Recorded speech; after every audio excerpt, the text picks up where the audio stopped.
Southern Black Girls and Women's Consortium. And, it's always happy to be back in the room with family.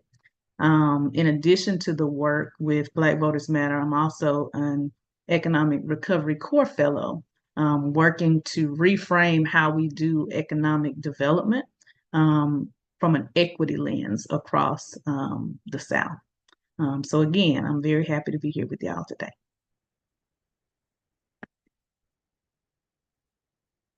You didn't say nothing about how you advocate for Black girls. Listen, okay, see how she collected me real quick. Back in 2010-ish, I started a nonprofit. It's called New Vision, MSK, My Sister's Keeper. What we did is we worked to help Black women and girls understand how policy impacts their lives in the myriad ways that it touches. It was inspired, one, after I ran for state level office. I ran for a state house seat against a six-term Black Republican incumbent in my city who was not bringing home the bacon or really advocating for Black folks in our community. And during that process, I looked around and saw we only had one Black woman in elected office in my county of 150,000 people.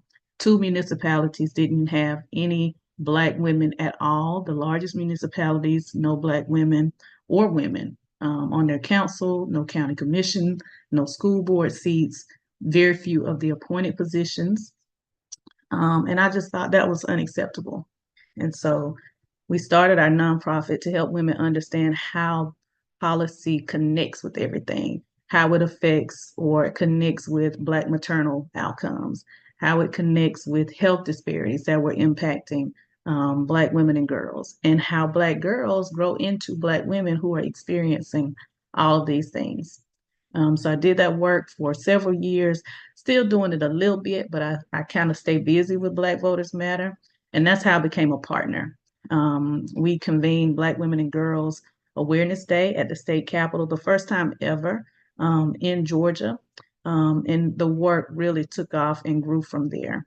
Um, we recognize that nonprofits have a critical space to raise awareness, to do education, but we have to be able to lean into the advocacy component in order to move the needle. We really got to be in this space to shape policy and bring more people that look like us into decision-making positions. So, was that good, Joy?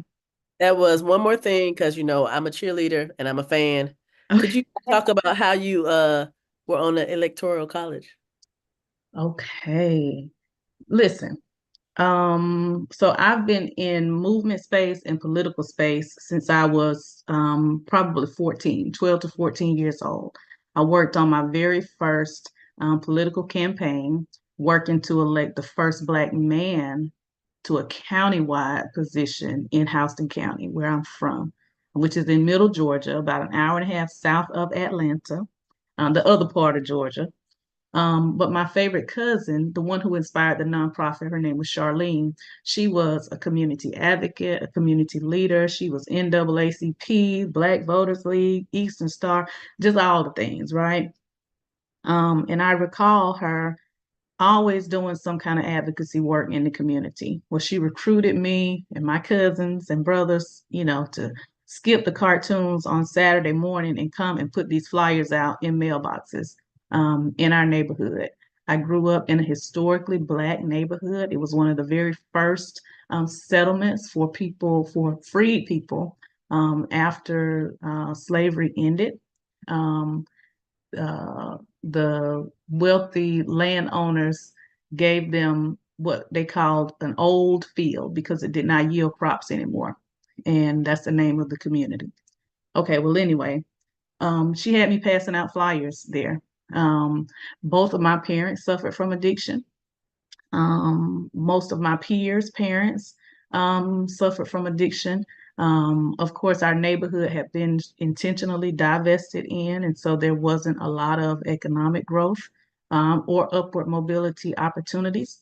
And so Charlene convinced me not only to pass out those flyers, But she said, this is how we're going to change things. If we get people in positions to make decisions that look like us, your neighborhood can be improved. X, Y, and Z can happen. And I bought into that wholeheartedly. I passed out those flyers.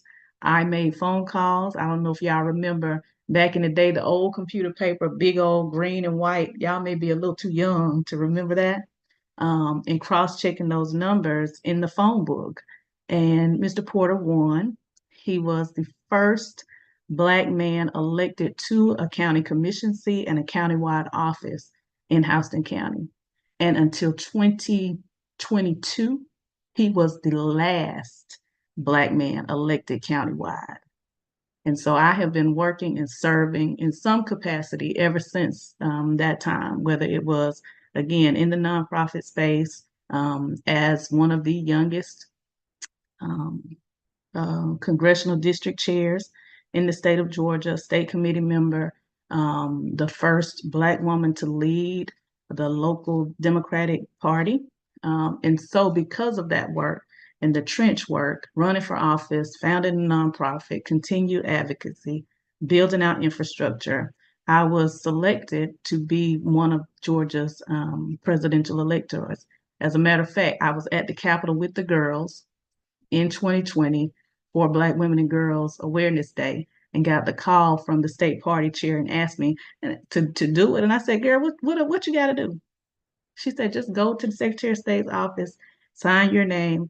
I did that, didn't think anything else of it, took a picture with the girls. I probably should share that picture more often while we went into the Secretary of State's office.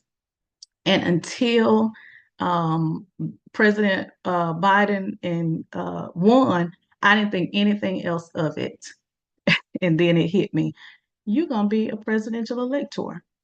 And so had the opportunity to serve in that capacity.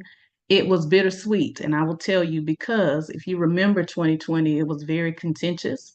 I remember the fake electors were in a room right up under us, right below us, right? It was a whole big to do, escorting us and, splitting us up and putting us in,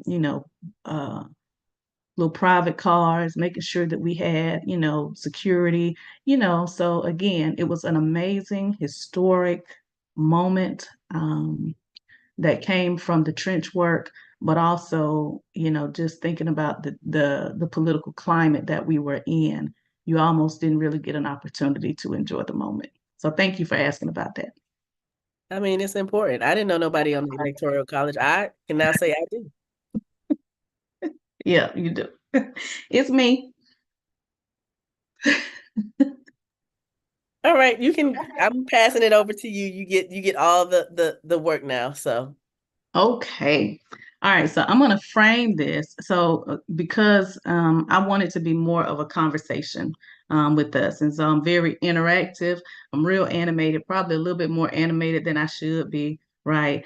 But I like to have a good time. And because this work is so heavy, it's important that we weave joy into everything that we do when it comes to building movements, building infrastructure, building Black political power, investing in the work, much like the work that Southern Black girls and women do, right? Um, so Black Voters Matter is a capacity and power building organization. We are dedicated to expanding Black voter engagement and increasing our political power. We believe that Black voters matter not just in urban areas like Atlanta's and big cities, right? But everywhere in rural areas, in small towns, that candidates and elected officials and political parties and organizations, often ignore. We typically get overlooked, right?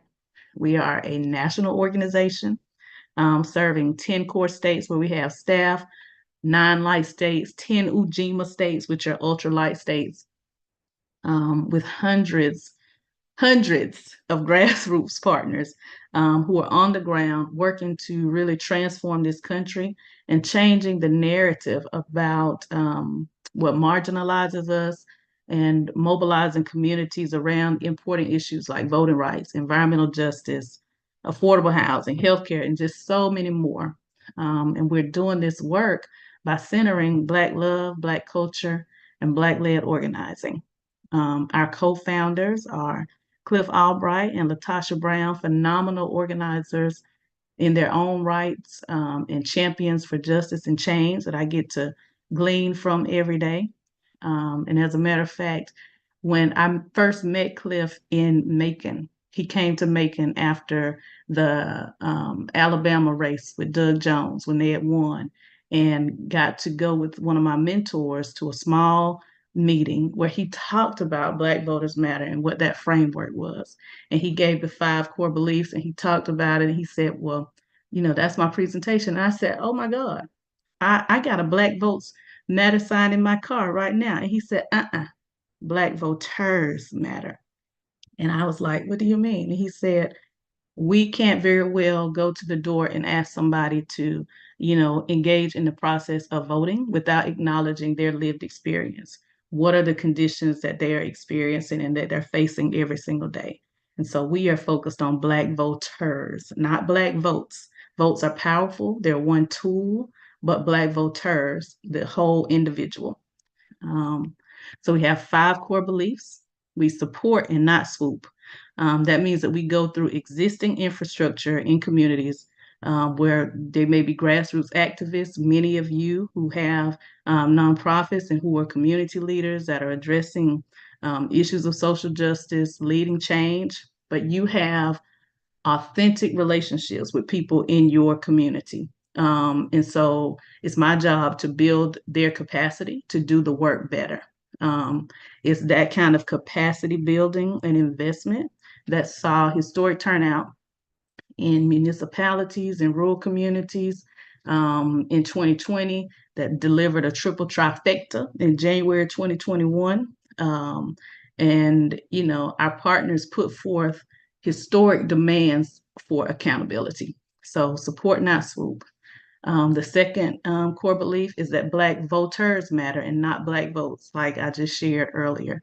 That the 365 a day issues that affect Black folks don't start or stop on election day. And so we want to be careful in how we frame that. Messaging matters. I matter, you matter, we matter. It's about us. We have to make people believe in the impossible, and make them want to get on the bus, the blackest bus in America. We are not afraid to speak to the race issue, speak to people honestly about the issues, regardless, again, of the outcome of any election. You have to hear, acknowledge, feel the humanity of Black people in this country. Trust Black women. And that was the thing, in addition to Cliff's inspiring speech in that church all those years ago, but trusting Black women, because that was the core principle and tenet of the work that I had done over the culmination of my life. And that's what attracted me. Invest in Black women, trust Black women, acknowledge that there is a certain reality that Black women deal with and still show up to vote. And 90% of our partner organizations are run by Black women. And finally, we are a Black power building organization. And we say Black with a capital B and a hard K at the end, right? There is no path to victory, to building a more progressive and sustainable country that does not include Black voters. And it really is just that simple. Black Voters Matter came along in a time where it wasn't always popular to say the word Black, right? And to really stand in that.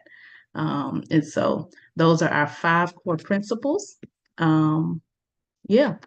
Um, so I'll pause there. Any questions, any feedback, any clarifying stuff before we go to a quick PowerPoint? Good? All right. Do I have screen sharing? Yep. Let me pull this up. And before y'all came in, Joy and I were talking about, I was trying to add some people to my presentation that I didn't want to miss out on. So Cat Williams, thank you, Chauncey. Let me see, let me get up here. All right. So our theme this year is We Fight Back. And there we go.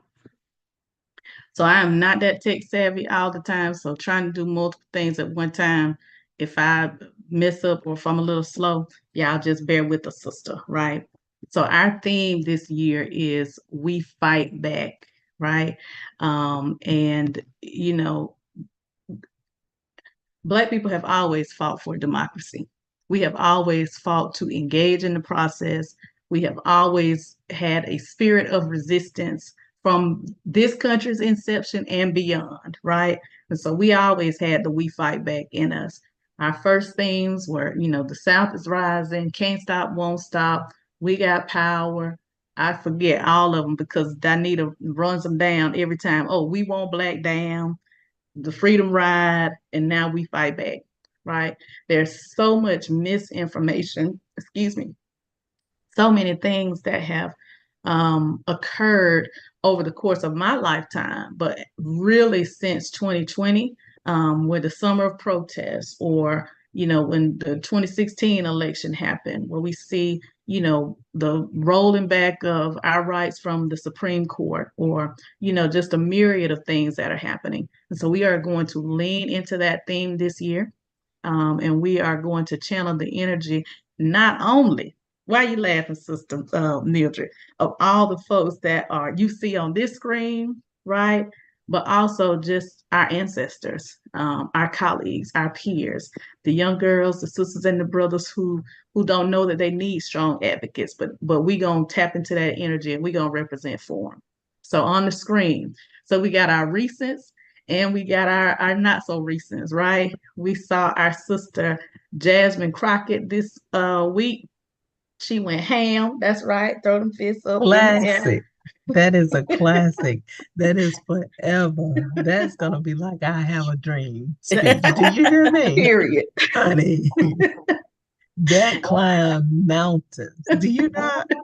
You're talking about debating the words, baby. You thought you had her with this little. Mm-mm. She got Mm-mm. them bees after you, honey. She got And the then B6. and then trademark let you know how intelligent I am and how this Mm-hmm. system works. Absolutely. So we are channeling that energy, right? And she said something powerful this past week when she was doing the media circuit, and they kept asking, do you feel like, do you want to apologize? Do you feel like you made a mistake? You said something wrong? And she said no, because that is what's wrong with our country, with our government, that we have allowed people like Marjorie Taylor Greene to just say whatever, to do whatever, and we have not pushed back, right? And so thank you, Sister Jasmine, for giving us that energy this week. There's some other examples here on the screen. I don't know about y'all, but I was on a 5-state bus tour and I was so invested in this Twitter beef, in this rap, in this hip hop beef right here, that I could barely fold shirts and get my opt-ins together, right? But really some classics, because Brother Kendrick said, just leave me alone and go ahead on about your business now, right? But you kept digging and diving, and so now you got to get this smackdown in this lyrical smackdown, right? And so we want to be able to fight back with our words and our information. And it has been said now, that's what the Twitter street said. I don't know for sure, but they said Brother Kendrick had about 10 songs on deck that he already wrote, and then he had to go back in and kind of put some things together just because I got to respond to it. So we got to be prepared in the same way for whatever the smackdown is. Okay. Does anybody know what this is? When they threw the hat up with the In chair? Montgomery? Yeah. Yes. Yep. The bat signal heard around the world, y'all. That Montgomery bus brawl, listen, I will never forget the day. Okay, right?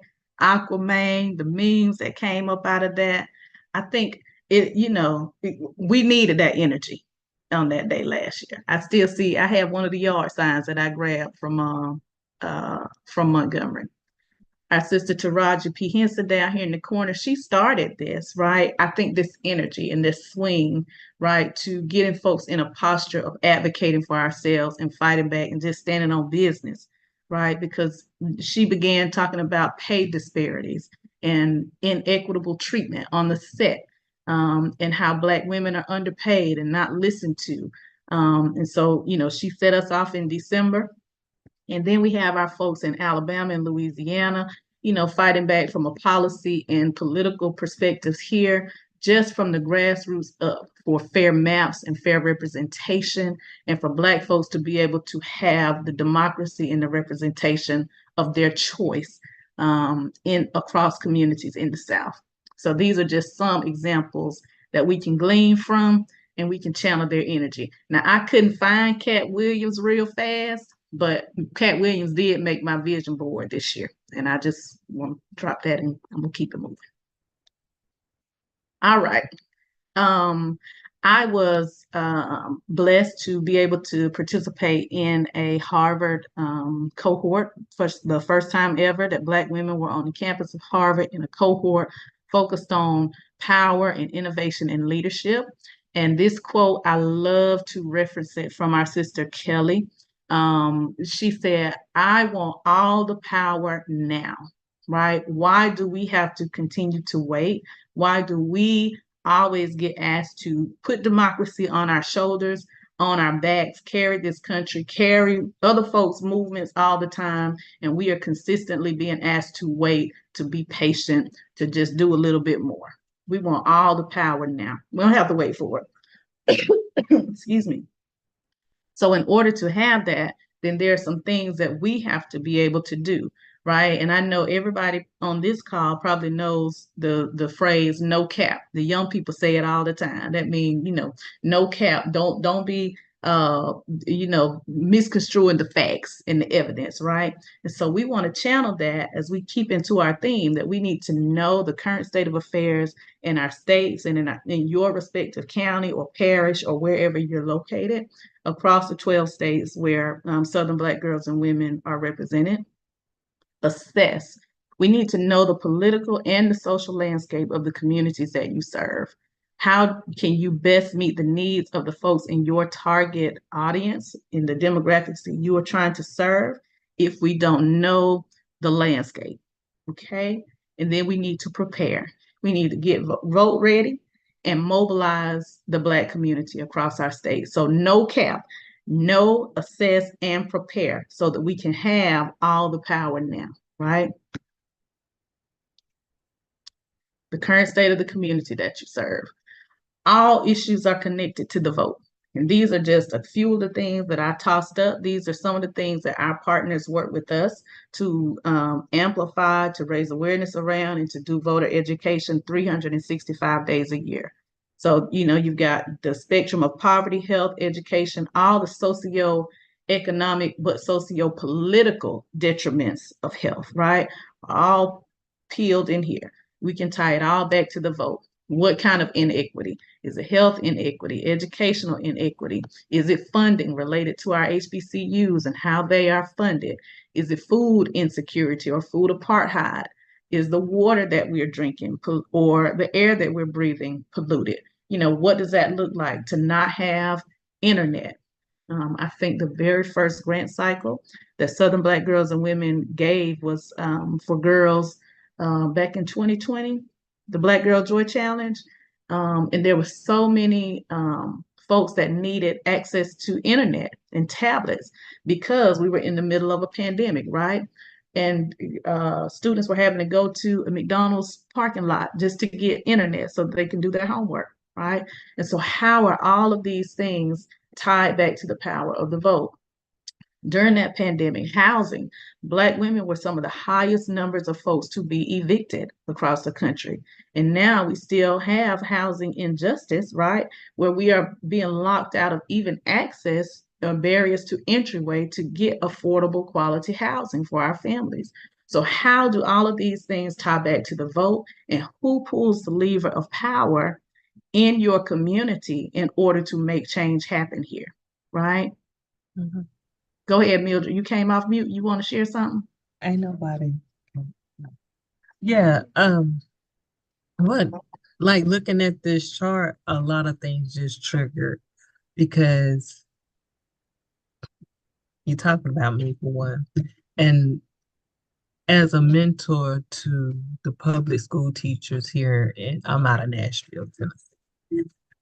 They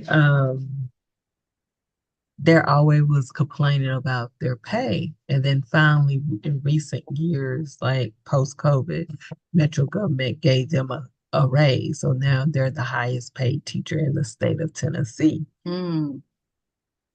And then I look, and as I'm talking to these mentees, I'm saying, how many of y'all vote? Oh, I really need to get on that. I'm like, so when you can't pay your bills, you can't change your time. You going to church every Sunday. Why you give them your stewardship? Like make it make sense. How you live and make it connect, make it make sense. If you can't call nobody from the church to come change your tire or ask the church to help you financially, you don't know who your district representative, and you going through all this on your job and you ain't got nobody on the board, you got to figure out where you at it in this city, in this county, and make it work for you. But the way you're saying it, give me another perspective. Like, I moved to Nashville from this place, everybody just coming and they're not really setting down roots to understand how things work here. And so they're experiencing eviction, survivors and victims of crime. But even though that where we go to vote is in the school system and they're off that day, it still had not triggered. This is my way of getting involved. This is my way.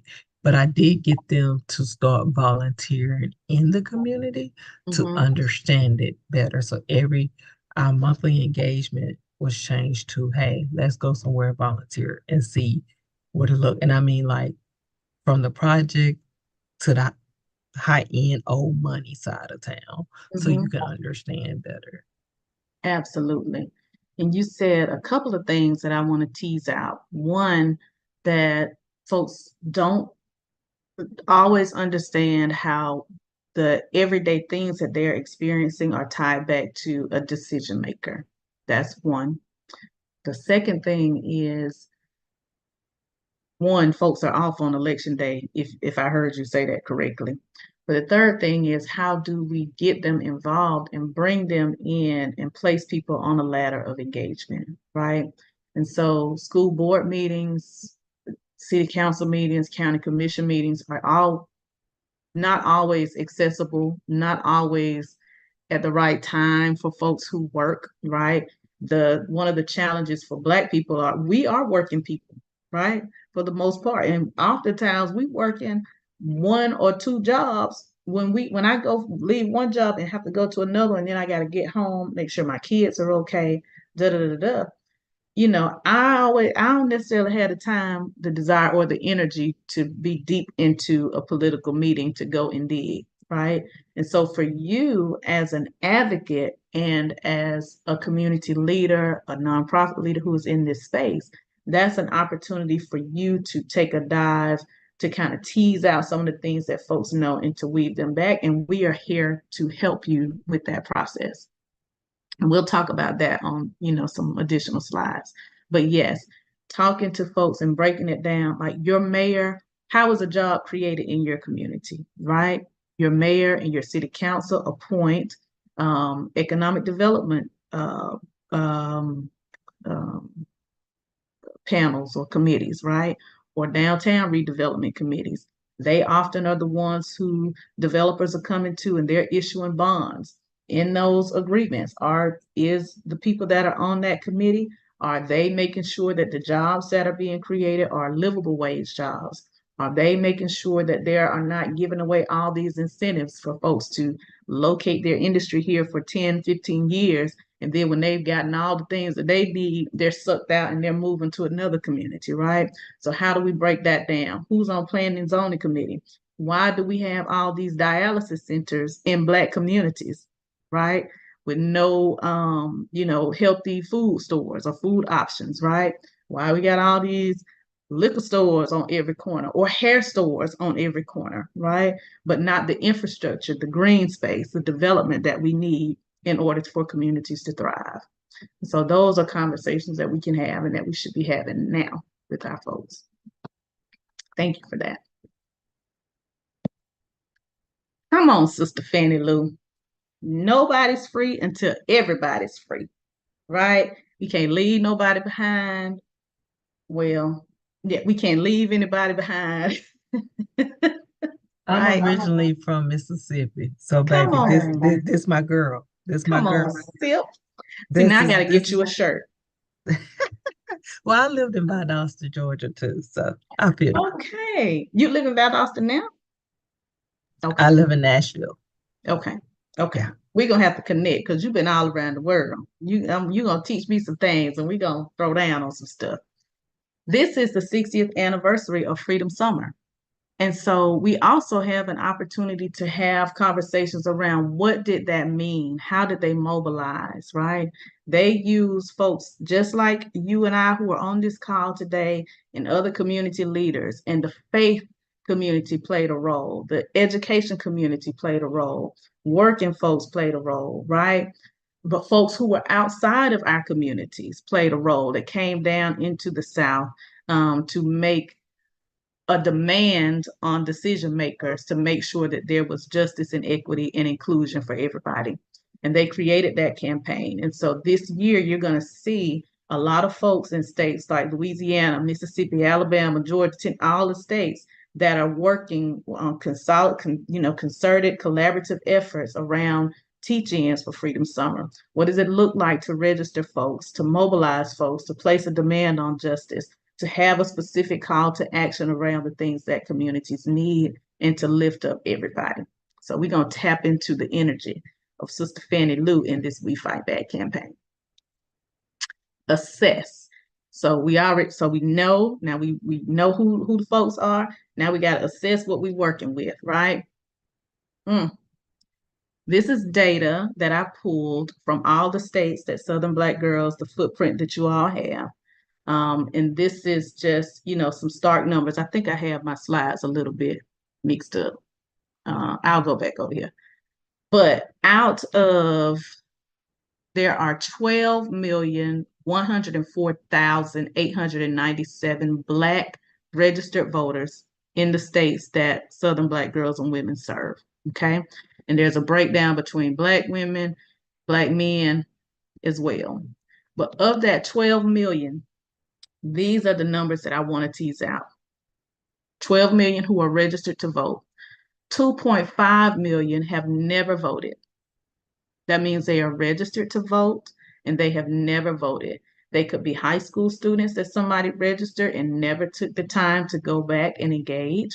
They could be returning citizens who are registering for the first time, right? Or it could be folks who have been registered and just have never voted. So out of 12 million Black people who are registered to vote in the states that you serve, 2.5 million have never voted, ever. Joy, you got to keep an eye on the chat because I can't see it. Oh, let me see. It's the cheer for you. Oh, great. Oh, all right. Of the never voters, 3.5 million are infrequent voters, right? And so now you're down from 12 to 7, a little over 7 million, right? So infrequent voters are folks who typically don't engage in the process. They may vote once every 3 or 4 years, right? Okay. And then you got 3.7 million frequent voters. These are the folks who will go vote in a general election, right? But they may not vote in a primary. They might vote in every other city council election, but you got to tell them to go vote or remind them to go vote in order for them to get out. And then of that 12 million, only 2 million are super voters. Our super voters are the folks who never miss an election, probably folks that are on this call. These are the folks that are determining who's a mayor, who's a school board, who's a county commissioner, who's a sheriff, who are your probate judges. Probate judges have a lot of power.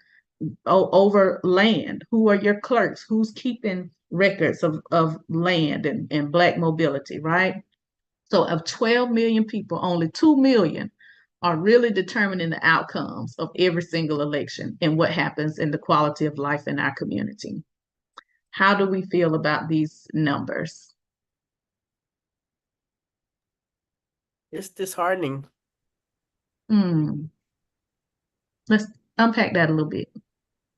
Well, okay, so 2 million are making this, like, we know they're gonna vote. So out of 12, if we had an option of 12, and I'm not saying that they would all vote they have the opportunity to vote however they want to, but their voice cannot be heard if they don't vote. So that's 10 million people that their voice is not heard. And for people of color, I know how hard people fought for them to even have an option to vote. So if you're not going to take that power or use what your ancestors gave you, then it's just unfortunate. It is. And I'm glad you brought that up because this is data that has been shared by a sister with Sojourn Strategies and Terrence with his strategies that was shared, I think sometime last year, but it's getting more traction this year. That categorizes Black values clusters and how people think about voting, right? And so if you haven't seen this, you're going to get this whole deck and you can distribute it however you want to. But it talks about legacy, civil rights. Black voters are not a monolith, one, but you got your legacy and civil rights people. Those are most of your super voters. They're not missing an election, right? We know what's on the line. Their top issue is voting rights. I'm not finna miss. People died for my right to vote, whatever, right? Those are the folks who are voting, the legacy. Then you got aspirational activists. Black voters can only matter after Black lives matter. It talks about, what the age breakdowns are. They're 18 to 49. So probably those of us who are represented on this call, a lot of the girls that you all work with as well, they have mid-level voting power, but they are also some of the highest income earners, right? Six-figure income earners, right? Strong Black solidarity, but they're moderate vote likelihood, right? These are infrequent people. We often think of people who are not voting as poor, of folks who we just can't figure out why they're not going to vote, the lower people on the totem pole, right? The class issues. But if we look here, no, these upper income earners are also not necessarily leaning into the power of their vote. And their top issue was abortion rights, reproductive justice, and issues, right? You got these three categories: next gen optimists. They believe they have voting power. And also right here, if they knew that they had an election, they would have voted in it. Top issue is racial violence. These are those folks who were engaged during the summer of protest. These two are the ones that I really want us to pay attention to, because this is where those 2 million and folks that have never voted typically lean into. The conservative, race neutral, they're probably going to vote, right? They are more likely to align themselves with the MAGA movement, very low Black solidarity, very conservative. Their top issue is the economy. But right here, my hood is no better under Obama and no worse under Trump, so why should I vote? They're the youngest cohort. They feel like they have the lowest and the least likely voting power. They have some Black solidarity, but the lowest income and educational attainment. But their top issue is the economy, which spreads across these two threads. Now, how many of y'all have heard young people, that you see it on the media and the narrative is they don't like either candidate, the economy, my life ain't no better, I can't afford groceries, I can't I'm not doing it, right? These are common, also very likely to get their information from like the YouTubes and social media and all of that, right? Sexy Red. Okay. She was not on my slide, but yes. Yes.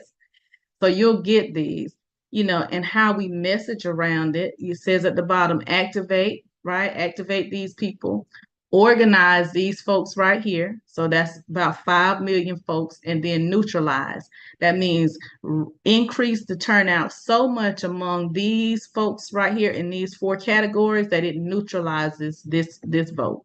So we won't have to worry about that little peel off that's going over there. Okay. And that's where the work comes in. So prepare. And I know we got 14 minutes. I'm going to talk real fast. We are in an urgent moment, y'all, that requires us to have a sense of fight back. And so how does Black Voters Matter want to partner with you and your community of activists and change makers and Black women and girls in order to make this happen? Our 4 focus areas, in addition to the campaigns that we will launch in November, are training. We want to make sure that you and everybody in your network is trained and that you have the capacity and the skills needed to build power and to put up wins. And wins may look different, right? It may not be that we win every election, right? But what it means is we might touch more people and 10 or 15% more of those 2 million people go out to vote. That is a win because that means we've connected the dots and we've touched them. Investment. A lot of people think that we are just a voting rights organization. Black Voters Matter make it rain, y'all.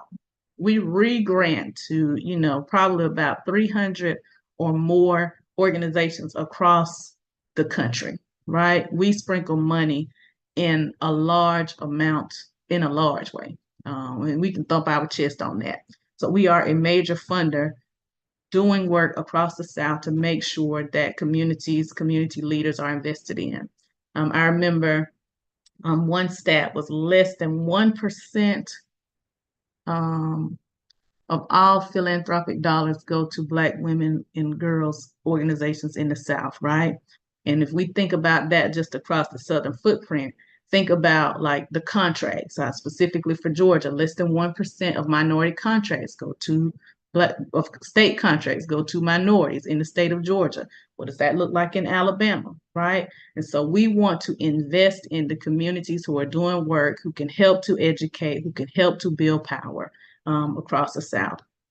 Visibility and education. We got to be in these streets. We got to be outside, listening to and talking to voters and people who look like us to wake up the masses to connect those dots. And then mobilization, we have to be consistent in using the tools and building partnerships that will help us move folks. So we can connect you with a phone bank.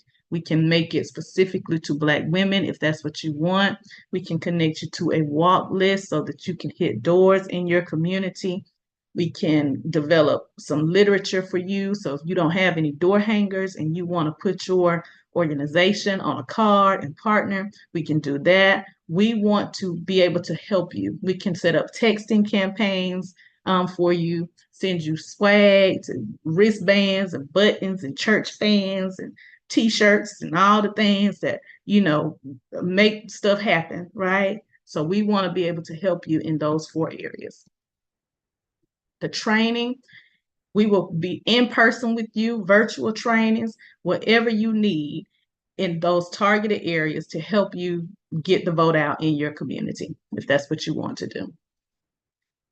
Grants, again, one of our core principles, trust Black women and invest in the leadership of Black women, right? We want to provide many grants in order to support the power building work and also capacity support. So again, if you don't have a 501c3 or if you know folks who are doing great work and they don't have a 501c3, we can also support with that for free. Texting outreach, connecting volunteers to your organization. We got folks, our comms team can help, with branding, tweaking your logo if you need it, data tools, media trainings, all of the myriad ways that Black Voters Matter is here to support you and your work. The grants timeline, our next grant timeline is June 1st. It is open from June 1st through June 30th, right? So go on and apply for a grant. We can connect you with the people who are leading the work in your state. Why are you smiling and scratching your head, Joy? Connect you with the people who are leading the work in your state so that you can set up a one-on-one, and then let's get you some resources. I will say our priority for this upcoming cycle is GOTV, because we have such a heavy lift coming up to November, and we have to touch people multiple times. So we want to be able to support that work if that's what you're doing. Visibility and education. Let's get outside. Let's put this Black Voters Matter bus in the streets, and let's, do this issue organizing and some truth telling with the messaging, the right messaging that we need to connect the dots for folks in our community. These are just, some of the ways that we can engage on your issues, sick and tired, which is our health equity, environmental justice, housing justice, the warrant clinics. And we want to start our engagement early so that when August comes, we're ready to set the streets on fire. And then mobilization, I believe these are still the footprint that you all have. And so building an intergenerational movement. You already work with organizations that work with girls. Let's connect our young people to this work, right? And help them to connect the dots. I loved going into high schools to do voter registration for seniors when they do their senior capstone, and having the little handouts for them, photo props. So, my vote determines how much my teacher's salary is. My vote determines how much my school lunch is, right? So connecting the dots for them. My vote determines what my dress code can be, right? Or who gets discipline for dress code violations, right? And so we can help to create those tools for you as well. And finally, again, the direct voter contact. We got to be able to talk to folks, y'all, if we want to move the needle. We can't talk at them. So calling, walking, and talking. Conversations that drive and reinforce the We Fight Back message. And this is just the timeline to build power. So from now until June 30th, it's those grants, it's one-on-ones. Our team is out for the month of July.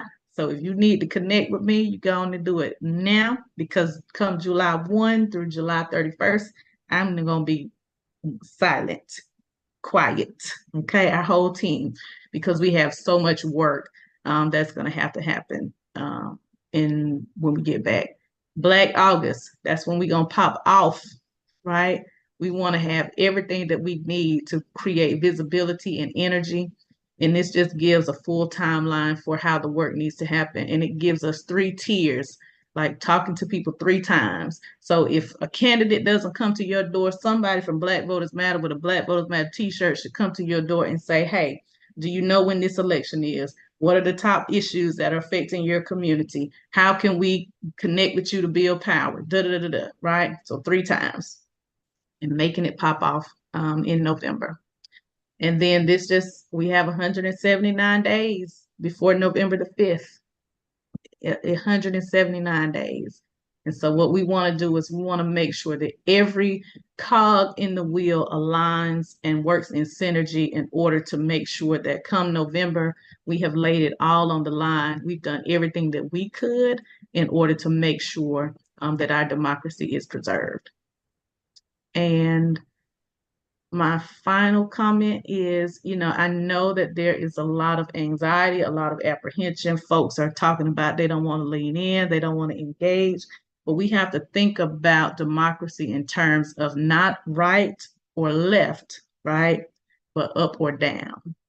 Do we want to continue forward progress? Do we want to build on the equity mandates? Do we want to continue to see historic investment? Do we want to continue to see capable folks in positions of power and decision making?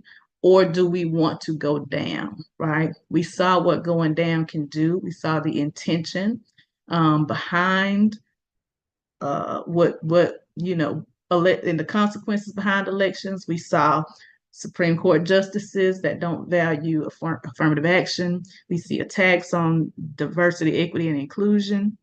We saw federal judges appointed who don't value redistricting rights or voting rights and things of that nature. So not right or left, y'all, but up or down is what this election is about.